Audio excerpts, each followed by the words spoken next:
वार्षिक परीक्षा 2023 के लिए कक्षा 9 की ये गणित का एक पेपर है और इसके महत्वपूर्ण प्रश्नों को हम देख लेते हैं। पहला प्रश्न आपके सामने है कि -2,4 आपके किस चतुर्थांश में स्थित है। तो निर्देशांक आप जो दे रखे हैं -2,4, आपको ये बताने की ये कौन से चतुर्थांश में स्थित है। तो सबसे पहले आपको निर्देश तंत्र के बारे में देख लेना है। जैसे ये वाला जो निर्देश तंत्र है, इसमें जो एक आड़ी लाइन है और एक खड़ी लाइन है। तो जो खड़ी लाइन जो होती है उसको कहा जाता है वाई अक्ष और आड़ी लाइन को कहा जाता है एक्स अक्ष। इसको क्षैतिज रेखा कहते हैं आड़ी वाली को, और खड़ी वाली को ऊर्ध्वाधर रेखा कहते हैं। जहाँ पर ये दोनों काटती है उसको मूल बिंदु कहा जाता है। तो ये तो हो जाएगा आपका मूल बिंदु, और मूल बिंदु के निर्देशांक होते हैं 0,0। अब यहाँ पर ये पहला चतुर्थांश है, ये दूसरा चतुर्थांश है, ये वाला तीसरा है और ये वाला चौथा है। पहले वाले में एक्स भी प्लस होता है, वाई भी प्लस होता है। तो दूसरे वाले में एक्स माइनस और वाई प्लस होता है। तीसरे वाले में दोनों ही माइनस के होते हैं, और जो चौथा वाला होता है उसमें एक्स तो प्लस का होता है लेकिन वाई माइनस का होता है। आपसे पूछा गया कि -2,4 यानी कि एक्स का मान तो माइनस में और वाई का मान प्लस में, एक्स माइनस वाई प्लस आपके दूसरे चतुर्थांश में होगा। इसका मतलब इसका उत्तर आपके ब वाला सही है, द्वितीय चतुर्थांश। आपके इसके अलावा कोई दूसरा पूछे तो भी इस प्रकार से आपके माइनस माइनस तीसरे में, प्लस प्लस पहले में, एक्स माइनस वाई प्लस दूसरे में, एक्स प्लस वाई माइनस चौथे में होगा। तो ये इस प्रकार से आपको देख लेना है। इसके अलावा इसमें जो x का मान होता है उसको कहा जाता है बूझ, x के निर्देशांक को कहते हैं बूझ। तो इसमें ये जो है आपके माइनस के 2 वो होता है बूझ, और y का मान जो होता है इसको कहा जाता है कोटि। तो कोटि का मान होता है इसमें 4 और इसमें माइनस के 2। पूछे कि x अक्ष से दूरी कितनी है तो आपको y का मान लिखना है, और y अक्ष से दूरी पूछे तो x का मान लिखना है। माइनस में हो तो उसको प्लस में बदल के लिखना है। दूसरा प्रश्न आपके दिए गए चित्र में आपको x का मान ज्ञात करना है। एक त्रिभुज दे रखा है ABC, जिसमें कोण A बराबर 95 डिग्री है, कोण B बराबर 40 डिग्री है, कोण C का मान आपको ज्ञात करना है। जब भी इस प्रकार का सवाल पूछे कि अंदर वाले 2 कोण देखिए, तीसरा अंदर वाला कोण पूछे, अंदर के 2 कोण देखिए, इसका तीसरा अंदर का कोण पूछे, तो आपको क्या करना है, इन दोनों को जोड़ना है और फिर उसको 180 में से घटा लेना है। तो 90 और 40 को जोड़ेंगे तो 95 और 40, तो ये हो जाएगा आपके 5, 9 और 5, 4 और 9, ये हो जाएंगे 13, 135 डिग्री हो जाएगा। अब 180 में से हम 135 को घटा लेंगे। 10 में से 5 जाएगा तो 5 बचेगा, 7 में से 3 जाएगा तो 4 बचेगा। तो 45 डिग्री आपके यहाँ पे उत्तर आ जाएगा। ऑप्शन नंबर ए इसका करेक्ट आंसर होगा। अगर यही क्वेश्चन आपको ये सब पूछता कि ये वाला x यहाँ पे बाहर दे देता, यहाँ पे कौन पूछ लेता है बाहर वाला इसी त्रिभुज में, तो आपको क्या करना है, इस बाहर वाले के लिए इन दोनों अंदर वाले को जोड़ के लिखना होता है। तो इसका उत्तर हो जाएगा आपके 135 डिग्री। इस प्रकार से आपको जो इसका उत्तर जैसा पूछे वैसा आपको बताना है। अगला प्रश्न है, त्रिभुज का जो क्षेत्रफल ज्ञात करते हैं उसके लिए एक सूत्र होता है, हीरोन का सूत्र। इसमें जो s होता है उस s का मान क्या होता है, तो ये जो s होता है वो इस त्रिभुज का जो परिमाप होता है उसका आधा होता है। ये त्रिभुज का अर्ध परिमाप कहलाता है। वो कैसे ज्ञात करते हैं, तीनों भुजाओं को जोड़ के उसमें 2 का भाग देते हैं, तो a + b + c बटा 2 वाला उत्तर इसमें सही हो जाएगा। इसके अलावा आपको हीरोन का जो सूत्र है वो याद होना चाहिए। वो होता है √s कोष्टक s - a, s - b और s - c। ये हीरोन का सूत्र त्रिभुज का क्षेत्रफल ज्ञात करने के लिए काम में लिया जाता है। इसके अलावा जो ABC है वो कैसे बताएंगे, तो जो कैपिटल A है उसके सामने वाली भुजा होती है वो स्मॉल a होती है, कैपिटल B के सामने वाली भुजा स्मॉल b होती है, कैपिटल C के सामने वाली भुजा स्मॉल c होती है। इस प्रकार से आपको देख लेना है। तो अगला प्रश्न हो जाएगा आपके चौथा क्वेश्चन है कि निम्नलिखित आंकड़ों का माध्य ज्ञात करना है। तो माध्य ज्ञात करना आसान है। जब भी संख्या दे रखी है उन सभी को आपको, अच्छा ये इंग्लिश मीडियम और हिंदी मीडियम दोनों एक साथ में है तो आप देख लेना। इसकी PDF आपको मैं ऐप के ऊपर डाल दूंगा, ठीक है। इसकी PDF आपको मिल जाएगी ऐप के ऊपर, और ऐप का जो लिंक है वो नीचे आपको डिस्क्रिप्शन बॉक्स में मिल जाएगा। वहाँ से इसको डाउनलोड कर लेना और PDF आपको 9वीं क्लास के फोल्डर में मिल जाएगी। आपका पेपर हो जाए तो आप मुझे अपने पेपर की फ़ोटो खींच के इस नंबर पर भेज देना, 75 68 35 00 69 नंबर पे। तो इस प्रकार का जो वीडियो सॉल्यूशन है वो आपके पेपर का भी मैं अपलोड कर दूंगा। पेपर के ऊपर आपको अपना नाम लिखना है और अपने जिले का नाम लिखना है। और ये वाले व्हाट्सअप नंबर है, 9th क्लास का जो व्हाट्सअप ग्रुप है उसको भी ज्वाइन कर सकते हैं, लिंक नीचे डिस्क्रिप्शन बॉक्स में दे रखा है। अब देख लेते हैं आंकड़ों का माध्य कैसे ज्ञात करना है। जब भी आपको मीन याद करना हो, माध्य ज्ञात करना हो, तो जो भी नंबर दे रखा है इन सभी को जोड़ो, यानी कि 2 + 3 + 4 + 1 + 5 + 3 इन सभी को जोड़ेंगे, और ये 6 नंबर तो 6 का इसमें भाग देंगे। तो सबको जोड़ कर लो, 2 और 3 5, 5 और 4 9 और 1 10, 10 और 5 15 और 3 18, 18 में भाग दे दो 6 का, कितने बार जाएगा, 6 × 3 = 18। इसका उत्तर आ जाएगा आपके 3। इस प्रकार से आपको माध्य ज्ञात करना है। अगला प्रश्न है पाई एक संख्या है, तो पाई हमेशा अपरिमेय संख्या होती है। यहाँ पर आपको बता दें कि पाई एक अपरिमेय संख्या होती है, इसको हम p बटा q के रूप में नहीं लिखा जा सकता है, इसलिए पाई एक अपरिमेय संख्या होती है। जिसको हम p बटा q के रूप में लिख सकते हैं वो परिमेय संख्या कहलाती है, और q का मान आपके 0 नहीं होना चाहिए। तो ये पाई भी एक अपरिमेय संख्या है। इसके अलावा √2 एक अपरिमेय संख्या है, √3 भी एक अपरिमेय संख्या है, 2 प्लस √3 अपरिमेय संख्या है, यानी कि जिसका हम पूरा पूरा वर्गमूल नहीं निकाल सकते वो सारी सारी अपरिमेय संख्या कहलाती हैं। जैसे आपके √16 है तो उसको हम 4 कर लेंगे तो ये परिमेय संख्या है √16। तो इसी प्रकार से √4 पूछे तो ये भी एक परिमेय संख्या, इसको हम 2 लिख लेंगे, 2/1 हो जाएगा। लेकिन आपसे पूछे ये वाला कि √5/5 कैसी संख्या है, तो ये अपरिमेय संख्या है। एक परिमेय संख्या और एक अपरिमेय संख्या की जो जोड़ है वो हमेशा अपरिमेय संख्या ही होती है, और घटाव भी अपरिमेय संख्या ही आता है। फिर आपके सवाल है 64 की घात 1/2 का मान ज्ञात करना है। घात 1/2 का मतलब होता है √, तो इसको या तो सीधे ही कर लो, 64 की घात 1/2 है तो या तो उसको कर लो 64 का √, कितना आता है 8 आता है। या फिर दूसरा तरीका यह है कि 64 को 2 की घात के रूप में लिखो, तो 64 की गुणनखंड कर लो फिर इसको 2 की घात के रूप में लिखेंगे, तो ये हो जाएगा आपका 2। सबसे पहले 64 में भाग देंगे 2 का, 32 बार जाएगा, 32 में 2 का 16 बार जाएगा, फिर 16 में 2 का भाग देंगे तो 8 बार जाएगा, 8 में 2 का 4 बार जाएगा, और 4 में 2 का भाग 2 बार, और 2 में 2 का भाग 1 बार जाएगा। ये 2 कितनी बार आया, तो ये 1 2 3 4 5 और 6 बार आया। तो यहाँ पर हम 64 को 2 की घात 6 के रूप में लिख सकते हैं। तो यहाँ पे लिखेंगे हम 64 को 2 की घात 6 और उसकी घात 1/2। घातांक नियम में एक नियम होता है कि a की घात m है और उसकी घात n है, तो हम a की घात m इंटू n करते हैं। घात की घात गुणा होती है, तो यहाँ पे 2 की घात 6 है, इसकी घात 1/2 है तो इसको गुणा करेंगे 1/2 से। इस वाले 2 से ये वाले 6 कट जाएंगे 3 बार, तो 2 एकम 2 और 2 तिया 6 होता है। तो बचेगा क्या हमारा 2 की घात 3, 2 की घात 3 को मतलब 2 को 3 बार गुणा करना है, तो 2 गुणा 2 गुणा 2, 2 दूनी 4 और 4 दूनी 8 इसका आंसर आएगा। तो इसका उत्तर कितना आ जाएगा आपके 8। अगला प्रश्न आपके कि ये 7वां क्वेश्चन है, इसमें आपको व्यंजक की घात बतानी है। व्यंजक की घात में जो आपका चर होता है उस चर की जो अधिकतम घात होती है वह उस व्यंजक की घात कहलाती है। यहाँ पर x की अधिकतम घात देखो 4 दिखाई दे रही है, x की अधिकतम घात 4 है तो इसकी घात कितनी हो जाएगी 4 हो जाएगी।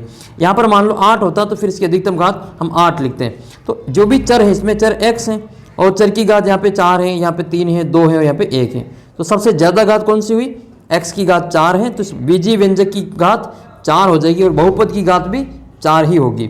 अगला प्रश्न है फिर 8वां आपके, बिंदु 3,0 की x अक्ष पर स्थित है, तो मतलब ये कौन से अक्ष पर स्थित है, तो इसमें देखो y का मान क्या है 0 है। जब भी y का मान 0 होता है तो वो कहाँ पे होगा x अक्ष पर होगा, और x का मान बराबर 0 है तो वो कहाँ पे होगा y अक्ष पर होगा। तो यहाँ पर x बराबर 3 है, इसका मतलब y का मान इसमें 0 दे रखा है, तो ये x अक्ष पर होगा। अगला प्रश्न है बहुलक ज्ञात करना है 90वें सवाल में। बहुलक ज्ञात करना बहुत ही आसान है क्योंकि सबसे ज़्यादा बार आने वाली संख्या को चेक करते हैं। देखो 14 कितनी बार है वो गिन लो, 1 2 3 4 बार है, तो 14 आया हमारे पास में 4 बार।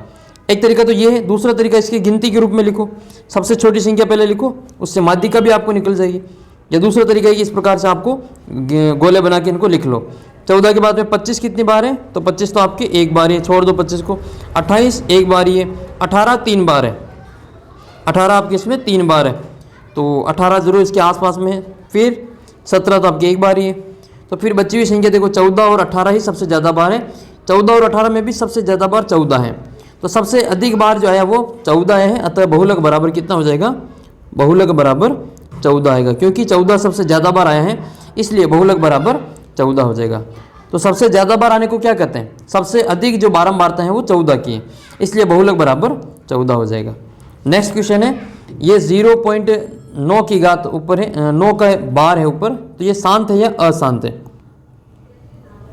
आपको ये चेक करना है। तो ये जो संख्या है वो अशांत है और आवर्ती है, ठीक है, ये वाली सत्य है।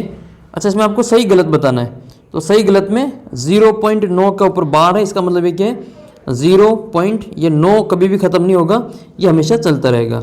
तो ये शांत नहीं है, ये अशांत और आवर्ती है, तो ये शांत है इसलिए गलत हो जाएगा, ये असत्य है। ये क्या है असत्य है, क्योंकि ये तो शांत नहीं है, अशांत है, ठीक है, तो ये अशांत है तो फिर असत्य हो जाएगा।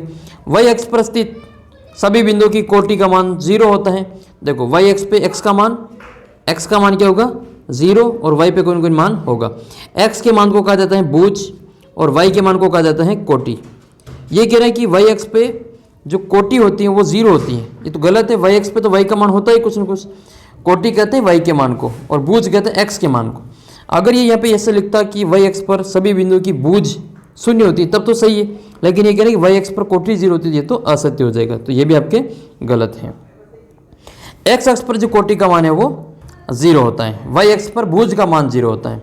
निर्देशांकों की एक्स अक्ष से दूरी कितनी है, इसकी एक्स अक्ष से दूरी 2 इकाई है। बिल्कुल सही बात है। इसमें जो एक्स अक्ष का मान, जब भी एक्स अक्ष से दूरी पूछे तो आपको वाई का मान बता देना है, तो एक्स अक्ष से दूरी कितनी हो जाएगी 2 इकाई हो जाएगी। और इसी सवाल में आपसे पूछे कि वाई अक्ष से दूरी कितनी है तो आपको बताना है प्लस के 3। यहाँ पे माइनस के 3 दे रखे थे, लेकिन हम जो प्लस के 3 लिखेंगे। कारण क्या है, कारण ये है कि दूरी कभी भी माइनस में नहीं होती है। आपने देखा होगा रोड के किनारे इस प्रकार के वो जो किलोमीटर वाले निशान लगे होते हैं, जैसे यहाँ पे लिखा हो जैसे यहाँ पे चित्तौड़गढ़, यहाँ पे लिखा हो मान लो चित्तौड़गढ़ माइनस के 35 किलोमीटर, ऐसा थोड़ा लिखा होता। कभी भी माइनस में कभी भी दूरी नहीं मापी जाती है। माइनस का मतलब हमारे पीछे रह गया हो, हम थोड़ा आगे निकल गए, तो ये दूरी कभी भी माइनस में नहीं होती है। तो दूरी हमेशा प्लस में ली जाती है। तो एक्स अक्ष से दूरी पूछे तो वाई का मान और वाई अक्ष से दूरी पूछे तो एक्स का मान बताना है। नेक्स्ट क्वेश्चन है समपूरक कोणों का योग 90 डिग्री होता है। ये भी गलत है, ये सत्य है आपके, और ये भी आपके असत्य हो जाएगा। क्यों होगा, क्योंकि समपूरक कोणों की जो जोड़ होती है वो 90 नहीं होती है, वो 180 डिग्री होती है। सप्लीमेंट्री जो एंगल होते हैं उनका जो टोटल होती है वो सम जो होता है उनका 180 होता है, 90 नहीं होता है। तो ये हो जाएगा आपके समपूरक का, आपके गलत है। ये पूरक का पूछे तो पूरक का जोड़ 90 होता है। ठीक है, अगला प्रश्न है कि इसके जो माध्यक है वो 7 होगा। तो माध्यक क्या होता है, पहले इनको गिनती के रूप में लिखते हैं, फिर माध्यक ज्ञात करते हैं। बीच की संख्या तो सबसे पहले लिखेंगे 2, फिर आएगा इसमें 3 के बाद में आएगा आपके 5 के बाद में 7 के बाद में 8 है, फिर 9 है, फिर 11 है। इसका माध्यक ज्ञात करना है। अब आपको चेक करना है कि कितनी संख्या है, 1 2 3 4 5 6 और 7 नंबर है। तो बीच की संख्या लेनी तो 3 इधर से छूट जाएगी और 3 इधर छूट जाएगी, बीच का नंबर आएगा आपके 7। इसका मतलब सही कह रहे हैं कि इसका माध्यक 7 है, ये भी आपके सत्य हो जाएगा। तो ये वाला भी आपके सत्य है। नेक्स्ट क्वेश्चन आपका ये है 15वां क्वेश्चन। प्रश्नों के उत्तर लिखने हैं। x बराबर 2 रखने पर मान ज्ञात करना है। तो बहुपद जो दे रखा है वहाँ पे लिख लो। ये है fx बराबर, लिखेंगे इसको fx बराबर, जो बहुपद है वो यहाँ पे हम लिखेंगे इसको। ये हो जाएगा आपका fx बराबर 6x की घात 3 प्लस माइनस 2x की घात 2 प्लस 3x और माइनस में 7। यहाँ पर लिखना आपको x बराबर 2। तो जहाँ पे x है वहाँ पे 2 रख दो। f2 बराबर हो जाएगा 6 इंटू 2 की घात 3 माइनस 2 इंटू 2 की घात 2 प्लस 3 इंटू 2 माइनस 7 आ जाएगा। अब इसको हल कर लो। पहले कोष्टक को हल करेंगे तो 2 की घात 3 कितना होता है, 2 की घात 3 का मतलब होता है 8, 2 दूनी 4, 4 दूनी 8 हो जाएगा। तो 6 इंटू 8 आएगा माइनस 2 की घात 2 का हो जाएगा 4 प्लस 3 दूनी 6 माइनस 7 होगा। यहाँ पे जो माइनस की संख्या है वो माइनस के साथ में जुड़ेगी और प्लस की संख्या प्लस के साथ जुड़ेगी। 8 को 6 से गुणा करेंगे तो 48 माइनस 4 दूनी 8 हो जाएगा, और फिर प्लस में हमारा 6 है और माइनस में 7 है। ये 48 जोड़ेंगे 6 के साथ में और 8 जुड़ेंगे 7 के साथ में। तो 48 और 6 को जोड़ दो पहले, 8 और 6 14 के 4 हासिल के 1, 4 और 1 5, प्लस माइनस ये दोनों माइनस के तो फिर जुड़ जाएगी। माइनस के 2 और माइनस का 1 माइनस का 3 होता है। इसी प्रकार से माइनस के 8 और माइनस के 7 जोड़ेंगे तो माइनस के 15 आएगा। अब 54 में से 15 को माइनस कर दो, ये अपना आंसर आ जाएगा। 4 में से 5 नहीं जाते तो 14 में से 5 निकलो, 9 बचेगा। फिर यहाँ पे 4 बचेंगे, 4 में से 1 जाएगा तो 3, तो 39 इसका आंसर आपके आ जाएगा। फिर आपके अगला प्रश्न है कि मूल बिंदु के निर्देशांक लिखिए। तो सभी को याद कर लेना है, मूल बिंदु के निर्देशांक होते हैं 0,0। ये मूल बिंदु के निर्देशांक होते हैं। मूल बिंदु पर x का मान भी 0 होता है, y का मान भी 0 होता है। मूल बिंदु पर भुज का मान भी 0 और कोटि का मान भी 0 होता है। सवाल नंबर 17 है, यदि L समांतर है, एक रेखा है, लाइन है, L पैरेलल है आपके M के, ये आपके समांतर रेखा है 2, और इसमें आपको कोण जो एंगल x है वो आपको ज्ञात करना है, x कोण ज्ञात करना है। तो जब भी 2 समांतर रेखा होती हैं और आपको कोण ज्ञात करने होते हैं तो कुछ इसमें कोण होते हैं वो आपको अच्छी तरीके से याद करना है। जैसे एक होता है आपके एकांतर कोण, ठीक, अल्टरनेट एंगल, ये जो होते हैं इसको हम अल्टरनेट एंगल एकांतर कोण कहते हैं। मतलब ये दोनों कोण आपस में बराबर होते हैं। कब होते हैं? जब ये दोनों रेखाएं आपस में समांतर हो। और एक होता है संगत कोण, ये जो होता है उसको एफ में बनने वाले को संगत कोण कहते हैं। तो ये वाले जो कोण है वो संगत हो जाएंगे। एक होता है शीर्षाभिमुख कोण, ये जो वाले कोण है आपस आमने सामने के, ये शीर्षाभिमुख कोण कहलाता है और शीर्षाभिमुख कोण हमेशा बराबर होते हैं। तो सबसे पहले आपको करना है ये वाला कोण, ये वाला कोण जितना होगा उतना ही कोण ये वाला होगा। कारण क्या है? ये तो हो जाएगा इसका शीर्षाभिमुख कोण, तो ये 50 है तो ये भी 50 हो जाएगा। और ये अगर 50 है, ये अगर 50 है तो ये वाला भी 50 होगा, क्योंकि इसमें ये संगत कोण है। इसको क्या कहते हैं? संगत कोण कहा जाता है। संगत कोण हमेशा बराबर होते हैं। एफ में बनने वाले जो कोण होते हैं वो बराबर होते हैं। जेड के अंदर जो कोण बनते हैं जेड की आकृति में, ये वाले कोण भी बराबर होते हैं, पर शर्त है कि ये दोनों जो लाइनें वो समांतर होनी चाहिए, पैरेलल होने जरूरी है। तो इसमें एक्स बराबर भी कितना आ जाएगा? 50 डिग्री ही आएगा। तो इस प्रकार से आपको ये कर लेना है। अगला प्रश्न देखते हैं। हीरोन का सूत्र लिखना है, तो हीरोन का सूत्र होता है, पहले एस वाला लिखो। एस इस त्रिभुज का, ये एक त्रिभुज है, इस त्रिभुज का आपको एक बता लेना, ये ए बी और सी। कैपिटल ए के सामने वाली भुजा को स्मॉल ए से लिखते हैं, कैपिटल बी के सामने वाली भुजा को स्मॉल बी से, और कैपिटल सी के सामने वाली भुजा को स्मॉल सी से लिखा जाता है। ये छोटे छोटे जो ए बी सी दिख रही है, दूसरी ए बी सी के, ये भुजाओं की माप होती हैं। इसका परिमाप ज्ञात करने के लिए त्रिभुज की तीनों भुजाओं को जोड़ते हैं, यानी कि ए प्लस बी प्लस सी, ये तो होता है इसका परिमाप। इसमें 2 का भाग देते हैं तो ये होता है इसका अर्ध परिमाप। सेमी पेरीमीटर कहते हैं इसको, जिसको हम एस से डिनोट करते हैं। यहाँ पर आपके जो एस लिखा हुआ है ये आगे हीरोन के सूत्र में काम आने वाला है।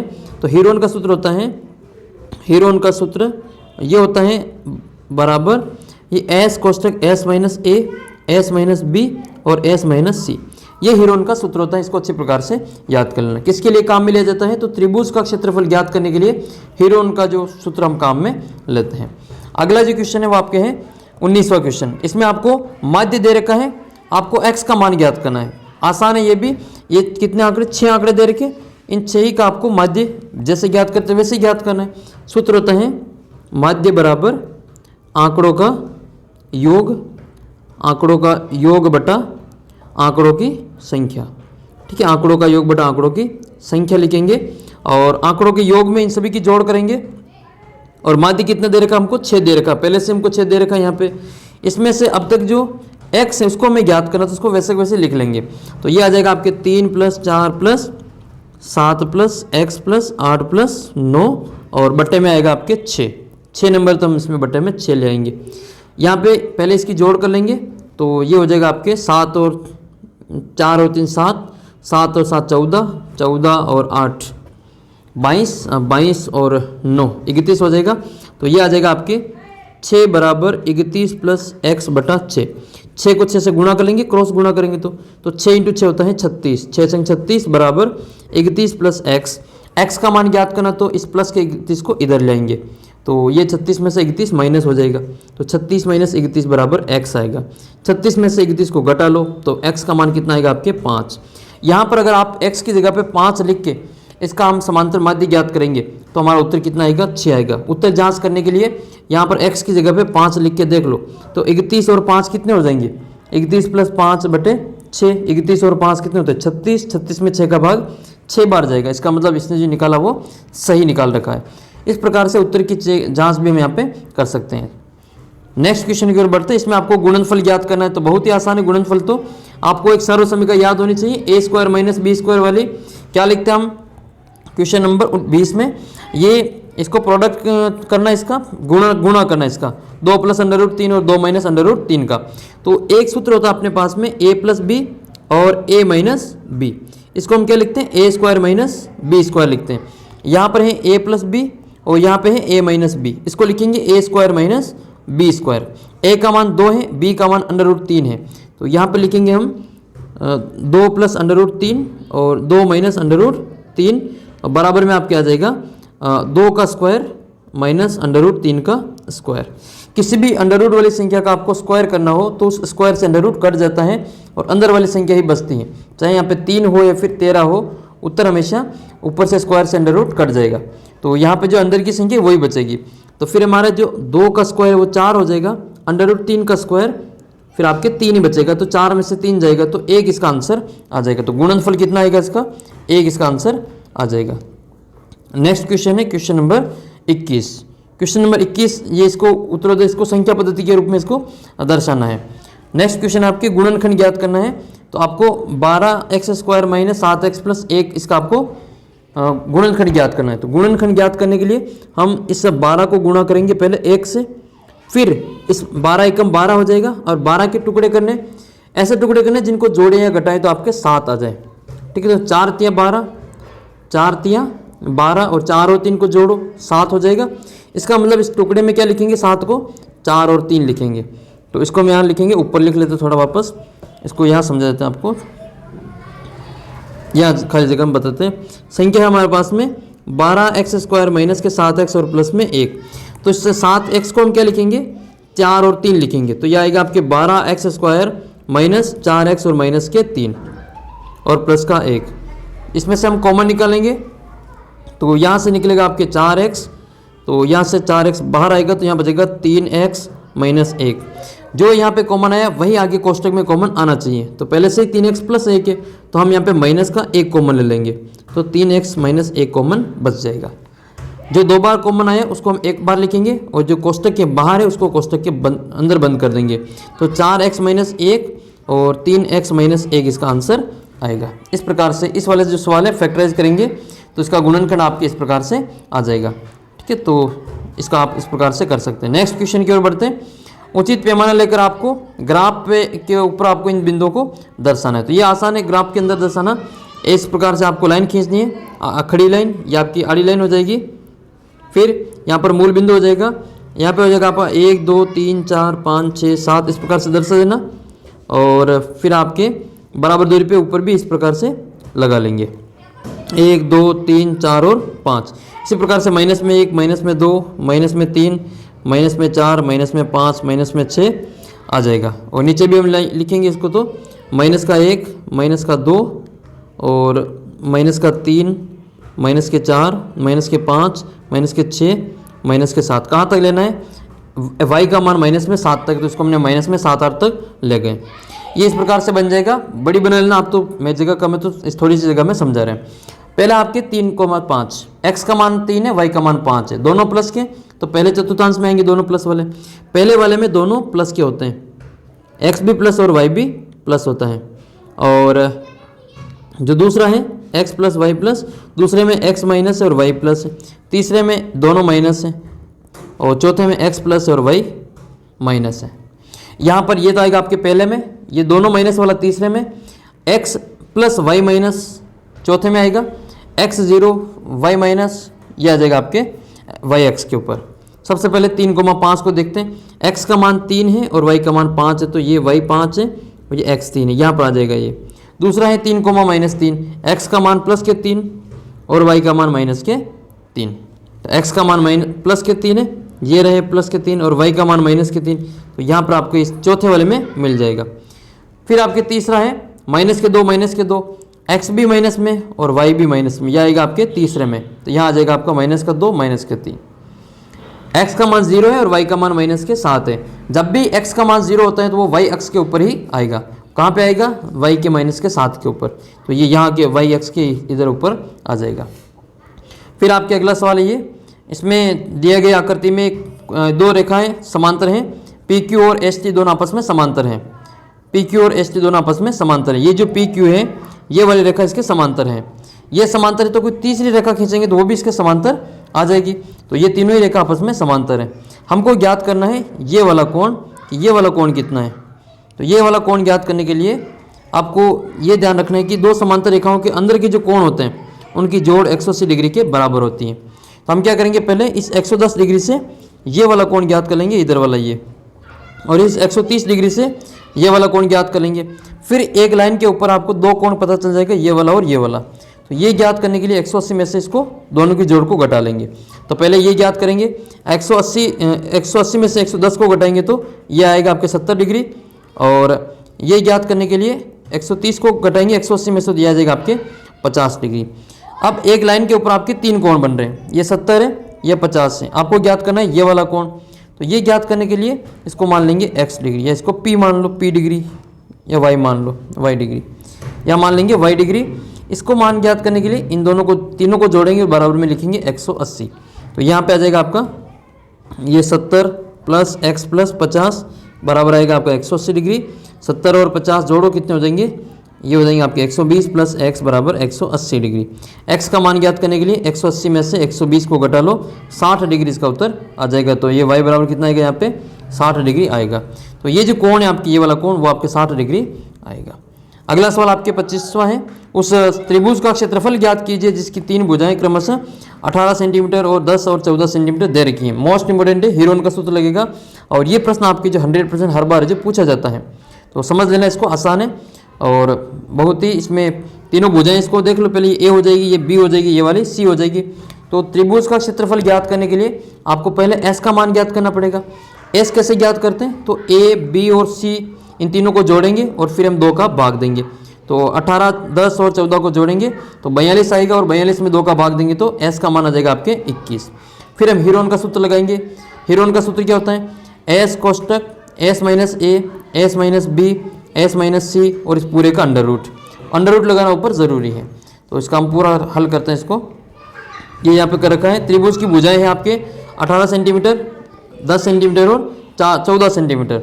अर्ध परिमाप होता है आपके a प्लस बी प्लस सी बटा 2 और तीनों को जोड़ेंगे तो 42 आएगा, 2 का भाग देंगे तो 21 आएगा। जब एस बराबर 21 आया तो हम इसको हीरोन के सूत्र में लिखेंगे। a बराबर कितना है, इसमें a बराबर है आपका 18 और b बराबर है 10 और c बराबर है 14 और s बराबर आपके 21 आ ही गया इसमें। तो s कोष्टक s minus a, s minus b, s minus c लिखेंगे। s का मान कितना है 21 आया, तो इसको लिखेंगे यहाँ पे 21 कोष्टक 21 माइनस 18, 21 माइनस 10, 21 माइनस 14। पहले इस कोष्टक को हल करेंगे तो 21 में से 18 माइनस करेंगे तो 3 बचेगा, 21 में से 10 घटाएंगे तो 11 बचेगा और 21 में से 14 घटाएंगे तो 7 बचेगा। अब यहाँ पे गुणा करने की गलती मत करना, आपको गुणनखंड ज्ञात करना मतलब वर्गमूल निकालना इसका, तो टुकड़े करना। टुकड़े ऐसी संख्या में करना जो 2-2 के जोड़े बन जाए। जैसे यहाँ पे आपके 3 है और 7 हैं तो हम 21 को 3 और 7 में तोड़ सकते हैं, 7 या 21। तो हम क्या करें, यहाँ पे इस 21 को ही लिख रहे हैं यहाँ पे 3 × 7।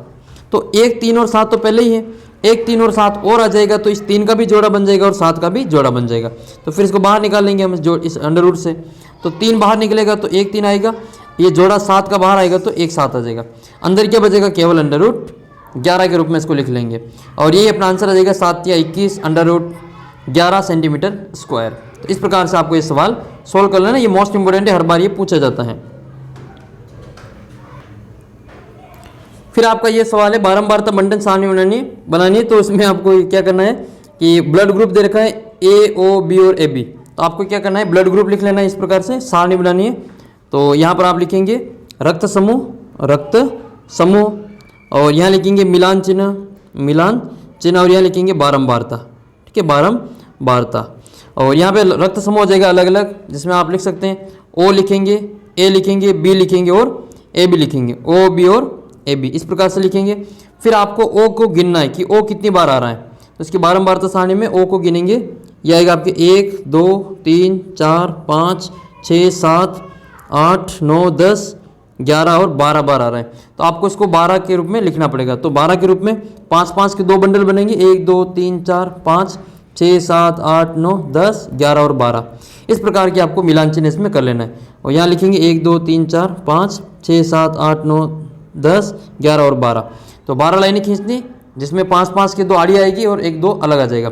तो टोटल कितने आए आपके 12 है, तो 12 लिख लेनी है। फिर आपको ए को गिनना है, ए कितनी बार है, तो ए है आपके 1 बार 2 बार, अकेला एक गिनना है, बी के साथ वाले को नहीं गिनना है।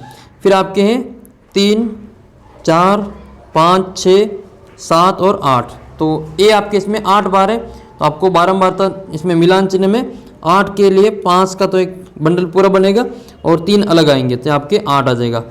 बी कितनी बार है, तो बी को गिन लो, अकेला बी गिनना है, 1 2 3 4 5 और 6। तो बी है आपके 6 बार। यहाँ लिखेंगे 1 2 3 4 आड़ी लाइन 5 और 1 6, यह आ जाएगा 6। अब आपको ए बी समूह गिनना है, तो ए बी को गिन लो पहले। ए बी 1 है, फिर आपके 2 है, फिर आपकी है 3। तो 3 बार ही ए बी है टोटल, तो यहाँ पे 3 लिखेंगे। तो यहाँ आ जाएगा ए बी बराबर 3 1 2 3। तो यहाँ कितना आ जाएगा आपके 3। अब ये जो आपने बारंबारता सारणी बनाई वो सही है या गलत है, उसको चेक करने के लिए इन सभी की जोड़ कर लो। तो ये हो जाएगा आपके तो इन सभी को मिलान कर लेंगे तो ये आपके हो जाएगा 9 बार, है ना। इनकी जोड़ करेंगे तो ये 21 और 6 26 27 हो जाएंगे, 27 और 3 30 हो जाएगा।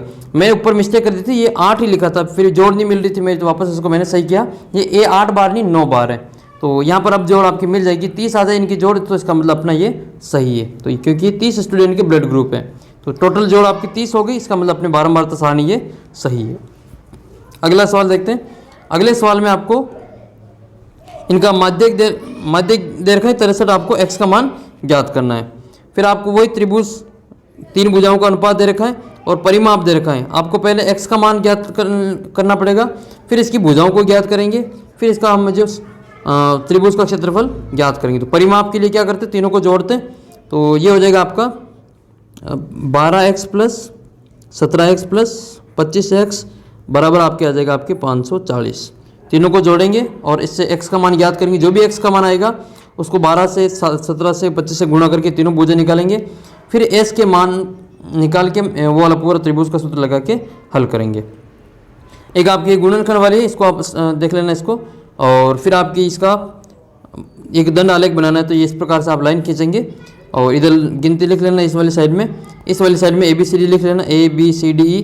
और फिर आपको A कितने पे 75 पे तो 75, B 55 है तो 55, C 37 पे तो 37। इस प्रकार से आपको दंड आलेख खींच लेना है। नेक्स्ट है आपके इसका आपको लैंप दे रखे, इनका आपको जीवन काल दिया गया है, तो इनका आपको ज्ञात करना है आयत चित्र में।